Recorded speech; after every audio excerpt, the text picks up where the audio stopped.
Michael, thank you so much for joining me today here on BrandAPeel. I've got one question for you. What is it that you want to be known for? Providing creative financial solutions for businesses. Wow. What does that mean? What are creative financial solutions? There are so many different kinds of financing that's available to businesses that they don't even know exists, or they might have heard of something, but they don't know about something else or why it would be good for them. Really, every business that starts off, the first idea comes to mind, go to a bank. And I can tell you that 99% of the people are wasting their time going to the bank. Mm-hmm. The bank doesn't care about your business. They don't care about you or what you're going to do or how great it is, or even the great orders you have from Costco or Walmart or from the government. They care about one thing and one thing only. Do you have hard security? Mm-hmm. Because you can't provide them with a track record. They don't know whether you're going to deliver to Walmart. Just because you have a $500,000 order doesn't mean you're going to deliver to them, mm-hmm. even if you have money to do so. So they don't care. You need a track record to go back to the bank unless you have hard security. So what can you do to deliver that order? Well, there's lots of different opportunities for you for the different kinds of financing that you might need to run your business from the day you open up. So I can take a company that opened up on Tuesday who got $1 million order from Costco and they don't have any money in their pocket. I can get that order for their new jam that they come up with. They can't produce it because they don't have the factory large enough to do it. They don't have the money to buy the fruit. They don't have the money to buy the other ingredients, the labels, the bottles. So how do they deliver $1 million order to Costco when they have bus fare in their pocket? Mm-hmm. There are people that would do it, no problems, no questions asked, and it doesn't matter. They've been in business since Tuesday. Wow. Well, that is other conditions. You have to have, there's certain conditions go in there, but it can be done that easily.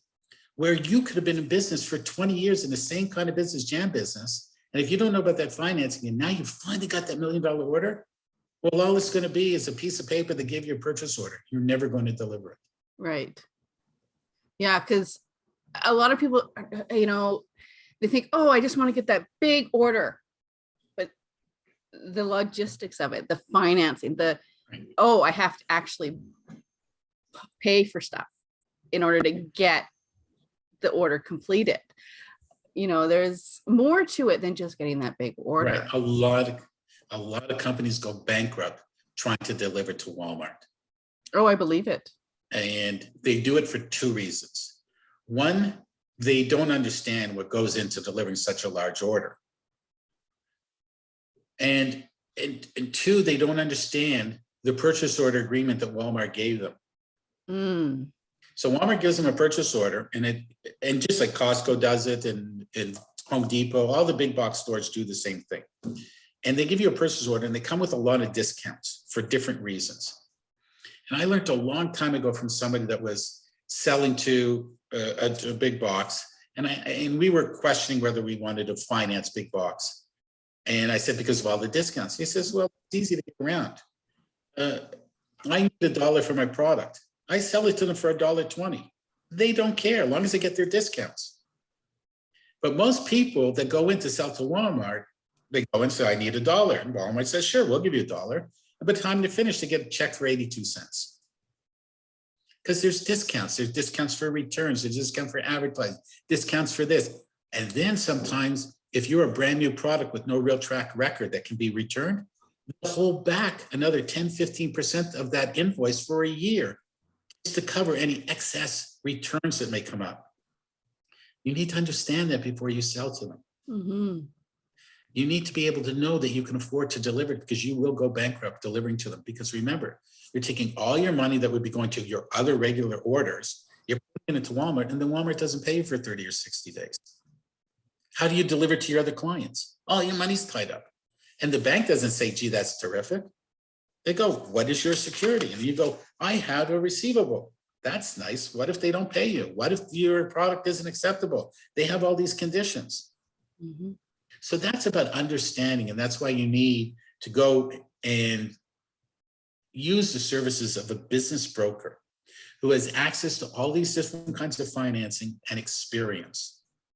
because the bank is totally unimportant for your business other than having a bank account. You don't ever need them. And if you get the financing, if you learn about other alternative financing and you use that, and it generally takes about 2 years of financial statements where you're showing you're making money and that to go to a bank. Mhm. And being able to go into the bank and say, can you lend me money? You're going into a bank and saying, can you provide me with less expensive financing?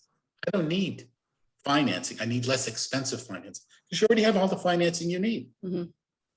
So the alternative, and the alternative financing is generally far easier to use with less restrictions and with higher limits than a bank does. The bank has too many restrictions, but they have those restrictions because they charge the least amount of money.